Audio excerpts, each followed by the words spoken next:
Karena Nabi kita adalah seorang Nabi yang paling cinta dengan kita. Kalau kita ingin tahu ya, siapa orang yang paling cinta kepada kita, jawabannya adalah Nabi Muhammad. Bukan keluarga kita, bukan orang tua kita, bukan anak-anak kita, bukan pasangan kita, bukan, tapi Nabi Muhammad. Dengan dalil, pernah Nabi SAW bersabda, wallahi inni la arhamukum asyaddur rahmatan min rahmati abaikum lakum wa min anfusikum li anfusikum. Demi Allah, aku ini adalah zat, aku adalah seorang manusia yang paling mencintai kalian, melebihi daripada cinta orang tua kalian terhadap diri kalian, bahkan melebihi daripada cinta kalian sendiri terhadap diri kalian. Sebuah pengakuan, ada buktinya. Nabi Muhammad selalu tidak memberikan sebuah pengakuan, selalu ada buktinya. Bahkan bukan cuma diungkapkan buktinya, tapi diawali dengan sumpahnya. Nabi SAW bersabda dan bersumpah, wallahi law yushaku ahadukum bi syaukatin fi rijlihi la ajidu alamaha fi qalbi. Demi Allah, kalau seumpama kaki kalian terkena duri, sakit bukan? Demi Allah, aku rasakan sakitnya dalam hati. Adakah di antara kita ketika kaki kita terkena duri, terkena paku, kemudian orang tua kita menjerit karena kesakitan? Anak kita menjerit karena kesakitan? Suami kita, istri kita menjerit karena kesakitan? Tidak ada kecuali Nabi Muhammad. Nabi Muhammad cintanya bagi kita luar biasa. Bahkan di saat-saat yang kita bisa renungkan, bisa fahami, di saat-saat semua manusia lupa akan dirinya, bahkan lupa akan keluarganya, apalagi di saat itu Nabi Muhammad masih ingat kita. Nabi Muhammad di saat-saat ketika dicabut nyawa beliau, di saat itulah kemudian beliau mengatakan, ah ya Jibril, ah min sakaratil maut. Aduh, wahai Israel, alangkah sakitnya sakaratul maut ini. Di saat itu dia menahan sakit, tapi masih teringat kita. Bukan saudaranya, bukan sahabatnya, bukan keluarganya, tapi diingat umatnya, meliputi semuanya. Sehingga apa? Gelia Israel, apakah nanti umatku juga merasakan seperti rasa sakit yang aku rasakan ini? Maka dijawab oleh Israel, gelia Rasulullah, yang engkau rasakan ini sudah diringankan sampai 1000 kali lipatnya. Berarti mereka merasakan sakit lebih dari aku. Gelia, diangkat tangannya Nabi Muhammad. Apa doanya Nabi Muhammad? Ada 2 riwayat. Satu riwayat mengatakan, ya Allah, kalau begitu jadikan separuh daripada rasa sakit yang akan dialami oleh umatku, biarkan aku yang merasakannya semuanya. Di riwayat yang lain, Nabi SAW berdoa kepada Allah Ta'ala, ya Allah, jadikan semua rasa sakit yang akan dirasakan oleh umatku ketika sakaratul maut, biarkan aku yang merasakannya. Ada seorang Nabi yang seperti itu, ada seorang Rasul seperti itu. Bahkan kenapa dikatakan mustamirin? Keutamaan Nabi Muhammad terus bersambung kepada kita.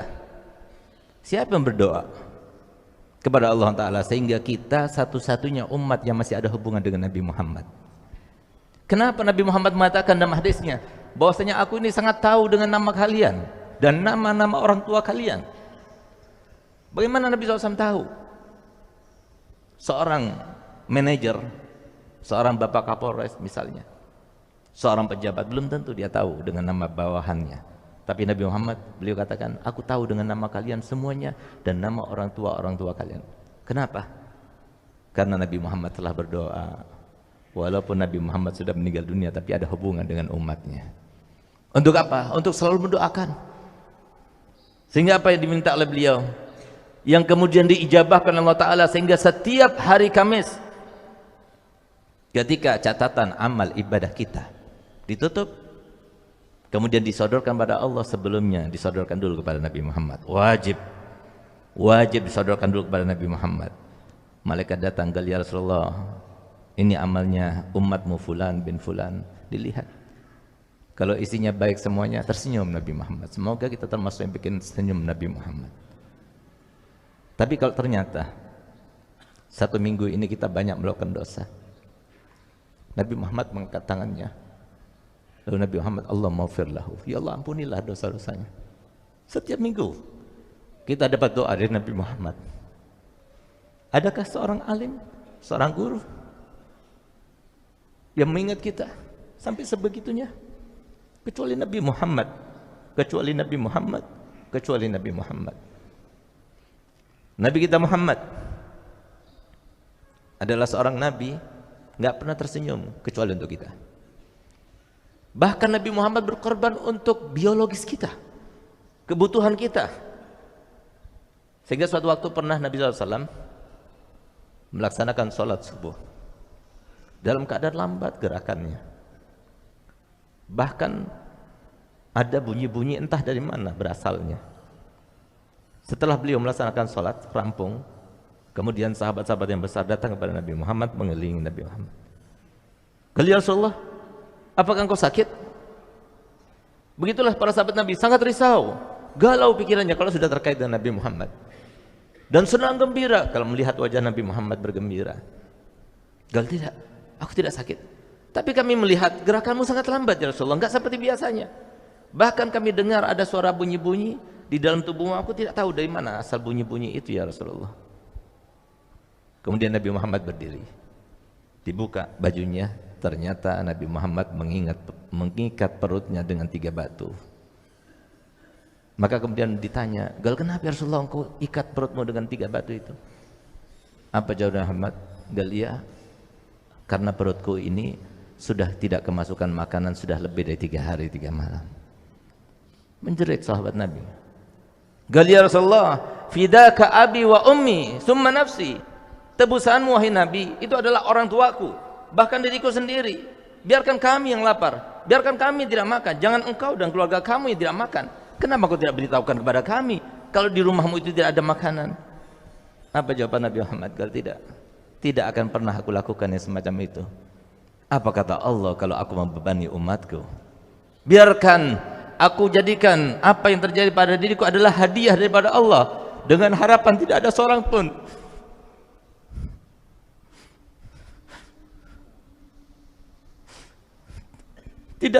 daripada umatku yang tidak bisa makan 3 hari 3 malam. Nabi Muhammad sudah mau mengorbankan dirinya untuk beliau, cukup beliau saja yang tidak makan 3 hari 3 malam.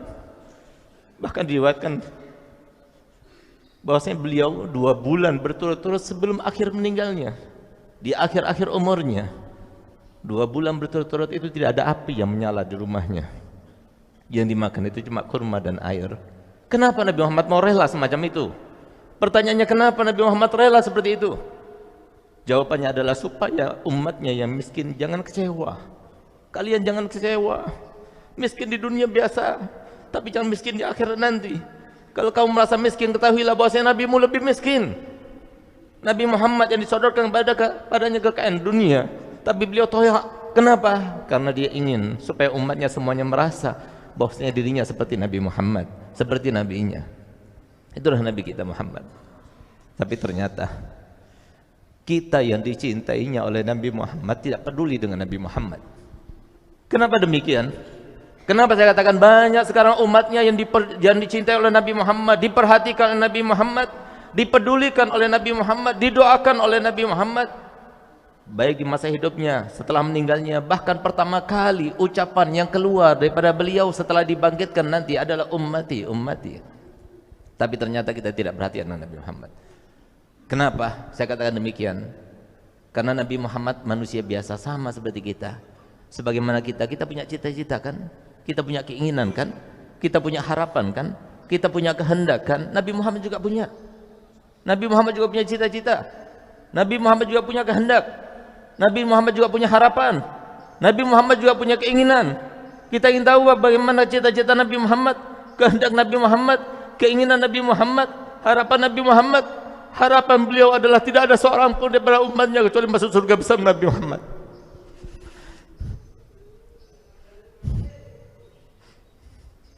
Tidak ada seorang pun daripada kita semuanya kecuali masuk surga bersama Nabi Muhammad. Bagaimana akan masuk surga? Kita tidak memperhatikan Nabi Muhammad. Bagaimana masuk surga?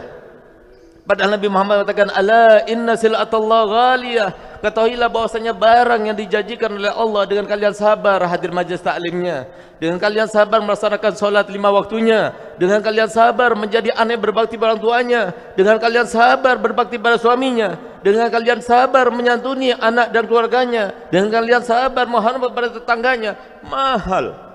Mahal kata Nabi Muhammad, nggak mudah. Kita harus melalui ujian-ujian, cobaan-cobaan. Bagaimana mungkin kita yang mengaku diri kita sebagai orang tua cinta kepada anak kita? Orang tua yang ada sekarang, kalau mereka jujur, hidup itu susah. Kita harus menghadapi orang tua yang berbagai macam coraknya, sifatnya.